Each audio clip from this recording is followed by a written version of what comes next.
જય આશાપુરામાં જય શ્રી રામ હર હર મહાદેવ.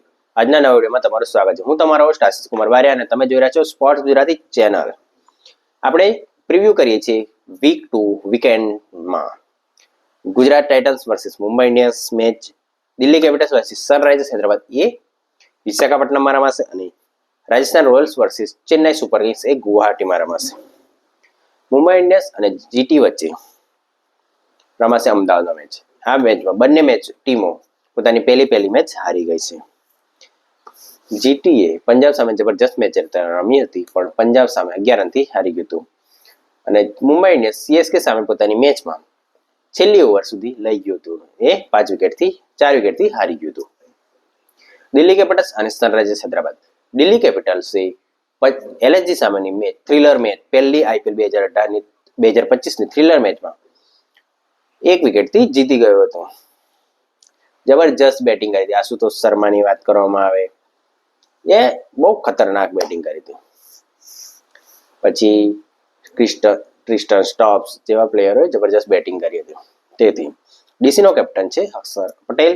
સનરાઇઝર્સ હૈદરાબાદ પોતાની એલએસજી સામેની બીજી મેચ હારી ગયું છે, પહેલી મેચ જીતી ગયું હતું. તેમાં બેટિંગ બહુ નબળી થઈ હતી. બોલિંગ પર સનરાઇઝર્સ હૈદરાબાદે બોલિંગ પર કામ કરવું જરૂરી છે, કારણ કે ઓછો સ્કોર થશે. એને ડિફેન્ડ કરવો પણ આઈપીએલમાં, તો જ આઈપીએલમાં ચેમ્પિયન બની શકાય, બાકી ચેમ્પિયન બની શકાય નહીં. ડીસી અને એસઆરએચ વચ્ચે વિશાખાપટ્ટનમમાં મેચ રમાશે અને રવિવારે બીજી મેચ ડબલ હેડરમાં રાજસ્થાન રોયલ્સ અને સીએસકે વચ્ચે મેચ રમાશે ગુવાહાટીમાં. ગુવાહાટીની પીચ સ્પિન ફ્રેન્ડલી બનાવી હતી જ્યારે રાજસ્થાન રોયલ્સ અને કેકેઆર વચ્ચે રમ્યા, કારણ કે રાજસ્થાન જોડે એવા સ્પિનર જ નથી કે તમે સ્પિન ફ્રેન્ડલી પીચ બનાવો તો તે ફાયદો કરે. એના માટે ગુવાહાટીની પીચ સ્પિન ફ્રેન્ડલી બનાવવી જોઈએ નહીં. જો સ્પિન ફ્રેન્ડલી બનાવી તો રાજસ્થાન રોયલ્સને આર અશ્વિન, રવિન્દ્ર જાડેજા અને નૂર અહમદ કાચા પડીને ખાઈ જ જશે. તો રાજસ્થાન રોયલ્સ અને સીએસકે વચ્ચેની મેચમાં રાજસ્થાન રોયલ્સે પોતાના હોમ ગ્રાઉન્ડનો ફાયદો ઉઠાવવો પડશે અને પીચ એવી બનવા પડશે જે બેટિંગ પીચ હોય.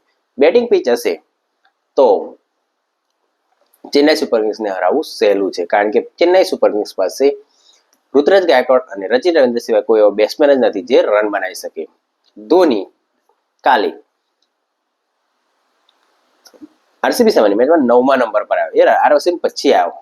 બધાએ બહુ જબરજસ્ત વિવાદ થયો અને માખોલ ઉડી રહી છે સીએસકે નો.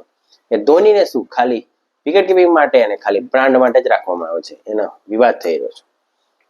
તો રાજસ્થાન રોયલ્સ અને સીએસકે વચ્ચેની મેચ ગુવાહાટીમાં રમાશે. તો રાજસ્થાન રોયલ્સે આ મેચમાં પીચ એવી બનાવવી પડશે જે બેટિંગ પીચ હોય, જેમાં સ્પિનને મદદ કરતી ના હોય, તો જ સીએસકે સામેની મેચમાં તમે જીતી શકો છો. કારણ કે સીએસકે નો બેટ્સમેન જ નથી, મિડલ ઓર્ડર છે જ નહીં. મિડલ ઓર્ડરમાં ફોર્મ કોઈનું છે જ નહીં, ખાલી ઋતુરાજ, રચિન રવિન્દ્ર સિવાય કોઈ નથી. રાજસ્થાન રોયલ્સમાં યશસ્વી જયસ્વાલનું ફોર્મ ચિંતાજનક છે. સંજુ સેમસન સારી બેટિંગ કરી રહ્યો છે, પણ બીજી મેચમાં ફેલ ગયો હતો. રિયાન પરાગ 3જા નંબર પર આવે. રિયાન પરાગની જગ્યાએ રિયાન પરાગ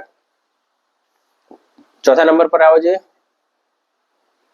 એવું કેવું છે. જો તમને વિડીયો સારો લાગતો હોય સ્પોર્ટ્સ ગુજરાત ચેનલને સબસ્ક્રાઇબ કરો. મુંબઈ ઇન્ડિયન્સ અને જીટી વચ્ચેની મેચ અમદાવાદના નરેન્દ્ર મોદી સ્ટેડિયમમાં રમાશે. દિલ્હી કેપિટલ અને સનરાઇઝર્સ હૈદરાબાદની મેચ વિશાખાપટ્ટનમમાં અને આરઆર અને સીએસકે વચ્ચેની મેચ ગુવાહાટીમાં રમાશે. બધી મેચો બ્લોકબસ્ટર મેચો રમાશે, જબરજસ્ત મેચો આવશે. વીકેન્ડમાં એમઆઈ અને સીએસકેની મેચો રાખે જ છે, જેથી ક્રાઉડ પુલિંગ કરી શકાય.